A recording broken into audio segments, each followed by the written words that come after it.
રાજકોટ ખાતે ઉમા સારથી ફાઉન્ડેશન દ્વારા આવતી 24 મેના રોજ નવા 150 પર રિંગ રોડ ખાતે પરસાણા ચોક ખાતે કડવા પાટીદાર દીકરીઓનો સમૂહ લગ્નનું આયોજન કરવામાં આવેલું છે। આ સમૂહ લગ્નમાં કડવા પટેલ સમાજની 25 દીકરીઓના સમૂહ લગ્ન થવાના છે। સાથે સાથે આ સમૂહ લગ્નમાં 111થી પણ વધુ સારી ક્વોલિટીની વસ્તુઓ દીકરીઓને કરિયાવરમાં આપવાની છે। સાથે સાથે આ કરિયાવર આપવાની સાથે આવનારા દિવસોમાં પણ સમાજમાં જે કોઈ આ કરિયાવર આપ્યા બાદ જે કે સમૂહ લગ્નમાં ફંડ વધશે તેના દ્વારા સમાજની કોઈ પણ દીકરીઓ જે શિક્ષણથી વંચિત હોય, જેને ખરેખર ભણવું છે પરંતુ નાણાકીય વ્યવસ્થા એની પાસે નથી, તેવી દીકરીઓને આગળ ભણાવવામાં આવશે।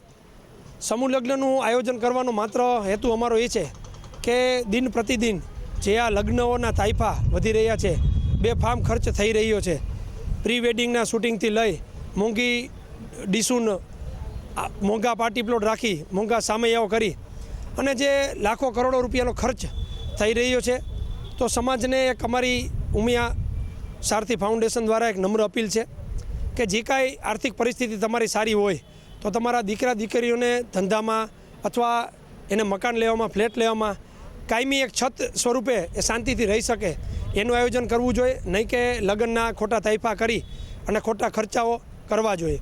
એટલે સૌપ્રથમ વખત ઉમિયા સારથી ફાઉન્ડેશનમાં અમારા 200 જેટલા ભાઈઓ બહેનો સ્વયંસેવકો અમારી સાથે જોડાયેલા છે। ઉમિયા સારથી ફાઉન્ડેશન એક એવું ટ્રસ્ટ છે કે જેમાં કોઈ પ્રમુખ નથી, જેમાં કોઈ મંત્રી નથી, જેમાં કોઈ પણ પ્રકારના હોદ્દાઓ નથી। ઉમા સારથી ફાઉન્ડેશનમાં અમારા 200 લોકો અમે આયોજકો છીએ। એટલે અમને કામ કરવાની ખૂબ મજા આવે છે।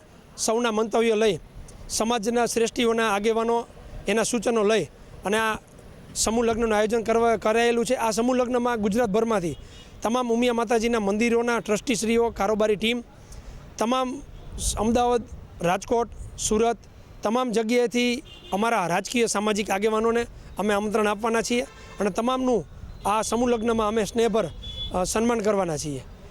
કરિયાવર દીકરીને આપી અને સમૂહ લગ્નમાં કોઈ પણ દીકરીને એવું ન લાગે કે અમે સમૂહ લગ્નમાં લગ્ન કર્યા છે, પ્રાઇવેટ લગ્ન કર્યા છે એવું જ માહોલ બને અને એ પ્રકારની અમારી સૌ તૈયારી થઈ રહી છે।